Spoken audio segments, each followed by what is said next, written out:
প্রণাম ভক্ত ভাই বোন। দিদিকে সশ্রদ্ধ প্রণাম জানিয়ে শুরু করছি বাবা লীলামৃত।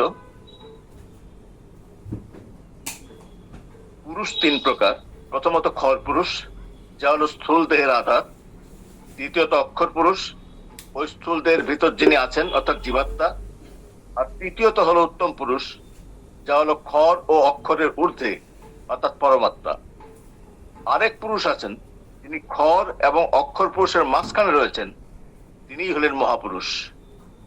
গুরুদেব শিবানন্দ বাবাই হলেন আমাদের নিকট ব্রহ্মজ্ঞ মহাপুরুষ। মহাপুরুষ রূপে গুরুদেবের কৃপা থাকলে কি হতে পারে তা একটা ঘটনা থেকে উপলব্ধি করা যায়, যা অবিশ্বাস্য বা অলৌকিক বলে মনে হলেও ঘটনাটা অত্যন্ত বাস্তব। অবিশ্বাস্য বা অলৌকিক প্রসঙ্গে অবতারণা না করে আমি বলবো, শিবানন্দ বাবার ইচ্ছা শক্তির বলেই বিষ্ণু দে নামক এক ভক্তের জীবনে নেমে আসা অমানিসার অন্ধকার দূরীভূত হয়ে দেখা দেয় সোনালী আলোর স্বর্গোজ্জ্বল আভা।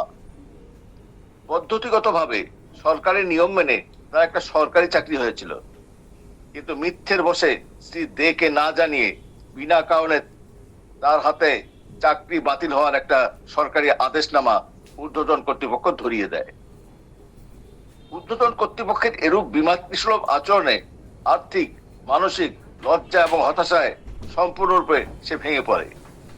কয়েকদিন পর ভগ্ন হৃদয়ে এক উকিলকে সরকারি আদেশনামা দেখিয়ে তার পরামর্শ চাইলে উকিল পরামর্শ দেওয়ার বদলে বলে, মনে করো তোমার জুতা পুরনো হয়ে গেছে, তাই ওটা ফেলে দিয়ে এসছো।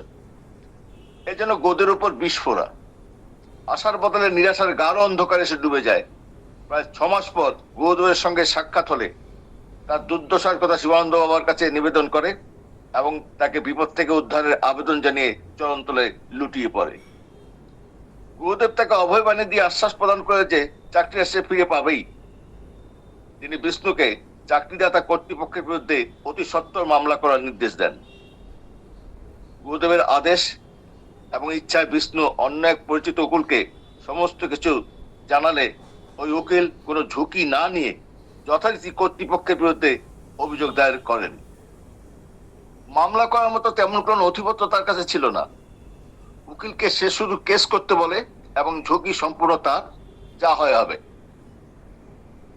মামলা দায়ের করার পর শোকজ নোটিশের উত্তর দীর্ঘ কয়েক বছর পার হয়ে গেলেও আসে না। এমনকি সে কেসের কোনো শুনানিও হয় না। অসহিষ্ণুতার বসে বিষ্ণু উকিলের নিকট কেসের ব্যাপারে জানতে চাইলে তিনি বলেন, এখনো সময় হয়নি, সময় হলেই সব হবে। একথা শুনে তার ধৈর্যের বাঁধ ভেঙে যায়। আর কতদিন এই জ্বালা সে বয়ে বেড়াবে। ভালো হোক কিংবা মন্দ হোক, কেসের ফলাফল জানার জন্য সে অত্যন্ত উদ্গ্রীব। হতাশার অমানিসার জন্য তিলে তিলে তাকে গ্রাস করছে। যুবা বয়সে আর্থিক অসচ্ছলতায় ভুগে জীবনের প্রতি সে বীতশ্রদ্ধ হয়ে পড়ে। লজ্জায় সে মানুষের সামনে বের হতে পারে না।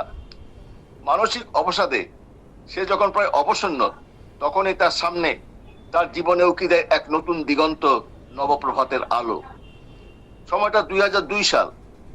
গুরুদেব শিবানন্দ বাবা আসামের গুয়াহাটিতে উপস্থিত হলে তড়িঘড়ি বাবার সঙ্গে সাক্ষাৎ করে কেসের অবস্থা সে বিবৃত করে এবং নিজেকে সম্পূর্ণরূপে গুরুরূপী নারায়ণের নিকটে আত্মসমর্পণ করে তার সমূহ বিপদ থেকে উদ্ধার করবার জন্য অশ্রুসিক্ত নয়নে আবেদন করে।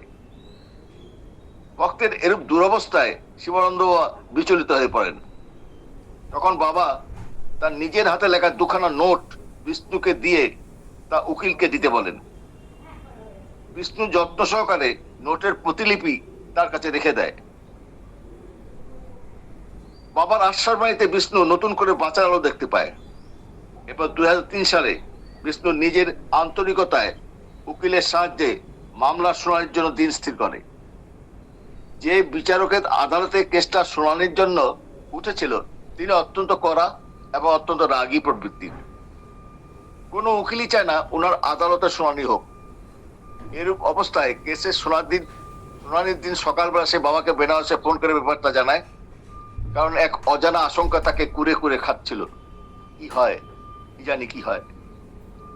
বাবা ফোন পাওয়ার পর সঙ্গে সঙ্গে তাকে বলেন, হতাশা ঝেড়ে ফেলো, ভয়কে দূর করো, বিচারে তোমার তো আর ফাঁসি হবে না, আমি তোমার জন্য জব করছি বলে ফোনটা রেখে দেন।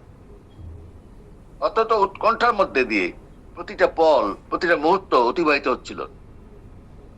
বই শেষে এলো অত্যন্ত মধুর সংবাদ, তার উকিল তাকে জানায়, ভাই কি কেস কি হয়ে গেল, তোমাকে তো সবই দিয়ে দিয়েছে, শুধু আসলে তুমি যতদিন যাবত বরখাস্ত হয়ে আছো তার সম্পূর্ণ টাকা তুমি পেয়ে যাবে। বিষ্ণু জানায় সবই গুরুদেবের শিবানন্দ বাবার অশেষ কৃপায় এটা এই অসম্ভবটা সম্ভব হয়েছে, নাহলে আমার সপক্ষে তো তেমন কোনো নথিপত্র ছিল না। পরোক্ষে শিবানন্দ বাবাই বিচারকের আসনে আসীন ছিলেন, তার কলকাঠিতেই বিচারক যেন তার সপক্ষে রায় দিয়েছেন। কিন্তু হায় কি, কোর্টের আদেশ সত্ত্বেও কর্তৃপক্ষ তাকে চাকরিতে যোগদান করতে দেয় না। এজন্য মুখের সামনে থেকে খাবার কেড়ে নেয়া, হতাশার অন্ধকারে আবার সে ডুবে যায়। এরপর 2003 সালের ডিসেম্বর মাস, খারুবাজে বিষ্ণু যজ্ঞ চলাকালীন বিষ্ণু বাবাকে সমস্ত ঘটনা জানালে বাবা বলেন, কর্তৃপক্ষের তো সাংঘাতিক দুঃসাহস, এ তো আদালতকে অবমাননা করা হচ্ছে, ওদের তো জেল হয়ে যাবে। কারণ প্রাক্তন প্রধানমন্ত্রী ইন্দিরা গান্ধীরও একবার এমন সাজা হয়েছিল।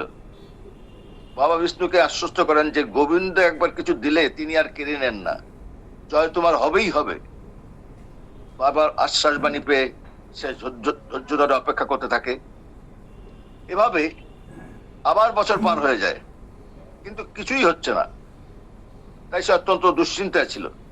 হাজার হলো মানব মন্ত, কর্তৃপক্ষের বিরুদ্ধে কন্টেম্প্ট অফ কোর্ট করারও সাহস বা ইচ্ছা ছিল না, কারণ তার ভয় ছিল এমন করলে কি জানি কি হয়।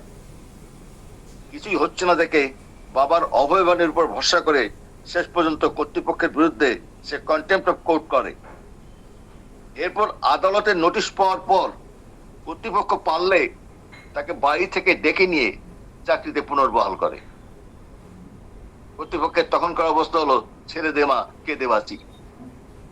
বিষ্ণু যোগদান করলে যেন ওরা বেঁচে যায়। বিষ্ণু ব্যাপারটা নিয়ে বাবাকে ফোন করলে উনি বলেন, জয় বিশ্বনাথ, ভালোই হলো, তুমি চাকরিতে জয়েন করো। এরপর সে বাবার আশীর্বাদ মাথায় নিয়ে চাকরিস্থলে যোগদান করে। বিষ্ণুর চাকরিটা নিয়মিত করতে গিয়ে তার সমস্ত বকেয়া মিলে প্রায় 5 লক্ষ টাকা সরকারি কোষাগার থেকে সে পায়। বাবা বলেন, শুধু গুরুবাণী ও ধৈর্য ধরার জন্যই তার এ সাফল্য। বিষ্ণুর বিশ্বাস শুধু গুরু কৃপার জন্যই তার এ সাফল্য লাভ হয়েছে। প্রণাম, আজকে এই পর্যন্তই থাক।